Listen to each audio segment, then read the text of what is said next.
Hello! In this module and the next couple modules, we're going to be asking about the relationship between the body and the mind. Is the mind physical or is it not?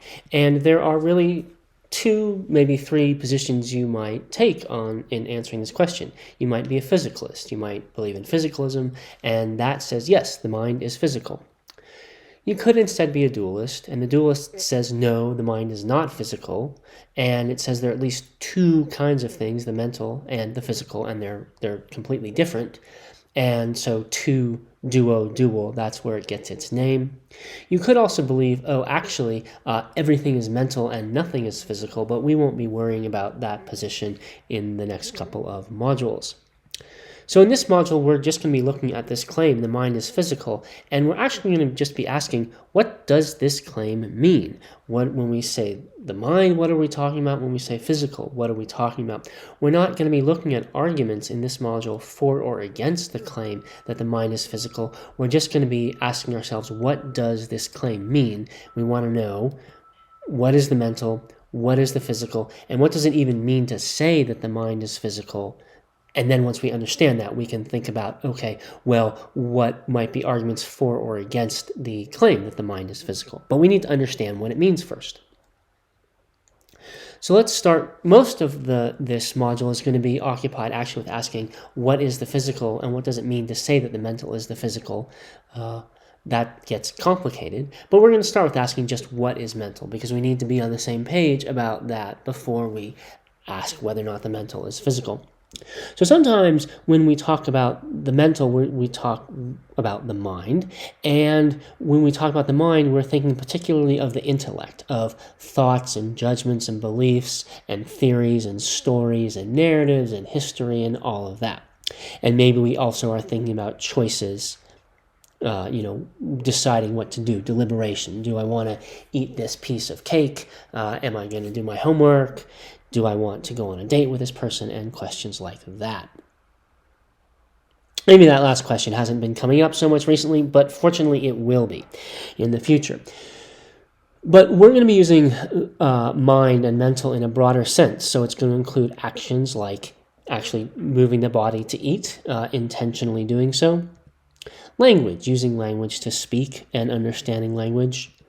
Motivations and desires. Emotions like love and hate and fear and confidence. Sometimes people talk about the mind as opposed to the heart, but we're using mind in a broader sense. So the mind is what not only thinks, but can feel emotions in this sense. They can imagine things, that has the ability for empathy, for memory, that can see and hear, and all the other forms of sensory perception. So when we talk about the mind and the mental, we're talking about whatever does all of this stuff, and all of this stuff counts as mental. So it's a very broad conception of the mind. And to just really emphasize that we have this broad, this expansive conception of the mind here. It includes emotions. It also includes bodily perceptions. So feelings of pain, feelings of pleasure. Right now your body is in some particular position. Maybe you're lying down, maybe you're sitting, maybe who knows. And even without looking, you have a sense of that body position. That's part of the body position is the actual body, how it's arranged. That's a matter of physical matter. It's how the stuff is arranged. But you also have the sense of it. You know it. You can sense it. And that sense you have, that is itself would be included in the mental.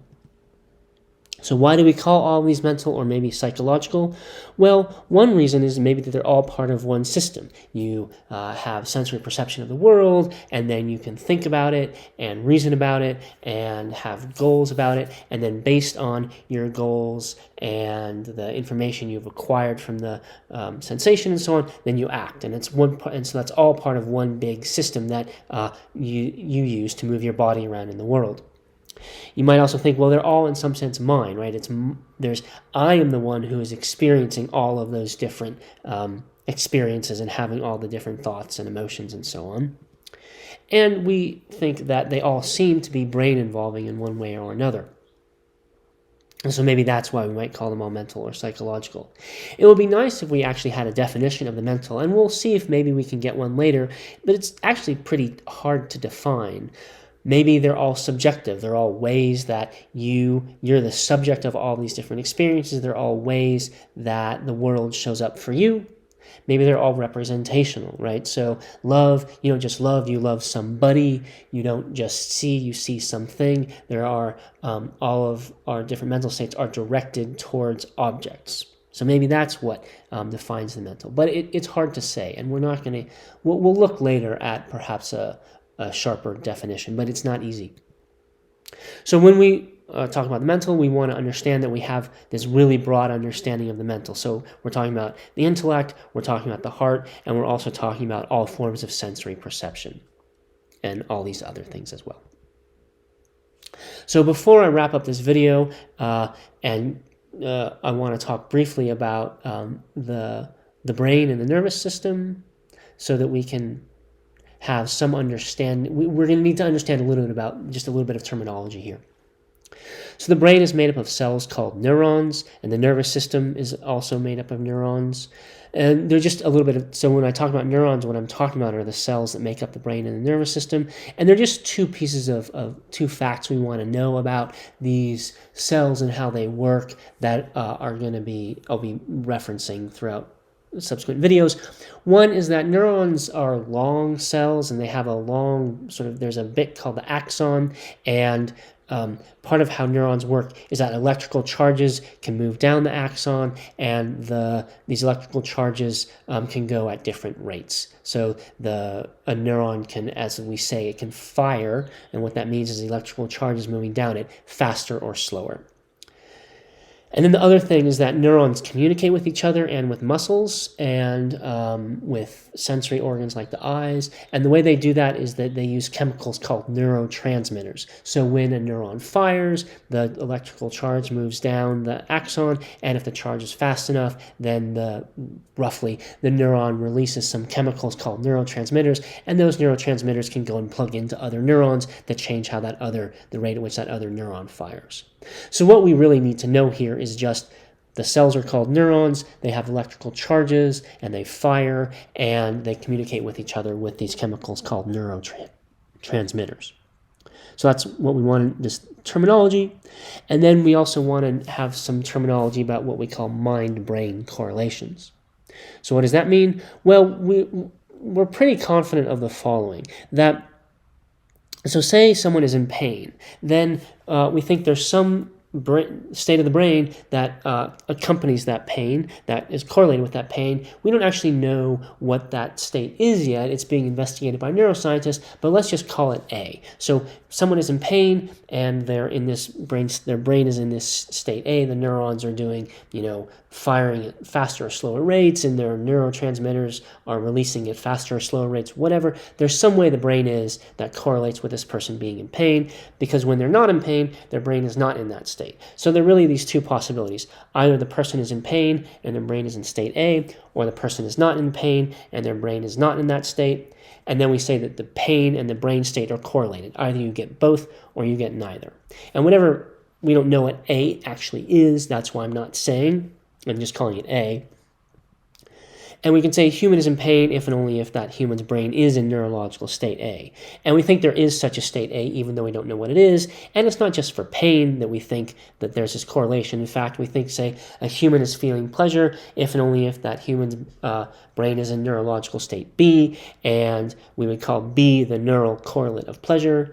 And we think that someone loves their parents if and only if that human's brain is in neurological state C, and so on for all the different possible mental states. So we think that every mental state is correlated with a neurological state, which we call its neural correlate. And so for each mental state, whatever, or mental process, whatever, for each thing that can happen in your mind or to your mind, we think, yes, there's a brain state, and those two always go together. Either your mind is doing that thing and your brain is in that state, or your mind is not doing that thing and your brain is not in that state. And one big part of neuroscience, or different parts of neuroscience, is trying to figure out what those neural correlates are. Why does this correlation happen? Well, you might think the neural state and the mental state are just the same thing. They go together, right? We're always in pain, and our brain is always in that state, because actually the pain and that brain state are just the same thing. But you might think, no, maybe the neural state causes the mental state. Maybe being in this, your brain's being like that is the cause and the only cause of pain. Or maybe it's a coincidence, or maybe God holds them together. God makes it that, you're feeling pain when and only when your brain is in that state. Or maybe it's something else, right? We don't know. Physicalism would go for this first thing and say, why are the two states correlated? Oh, because they're actually the same thing. And so that leads me into the next topic, which is we talked about a little bit about what the mind is, so we have some sense of what the subject matter is. Now we want to talk about what the physical is and what we mean by saying the mind is physical. And I will get into that in the next video.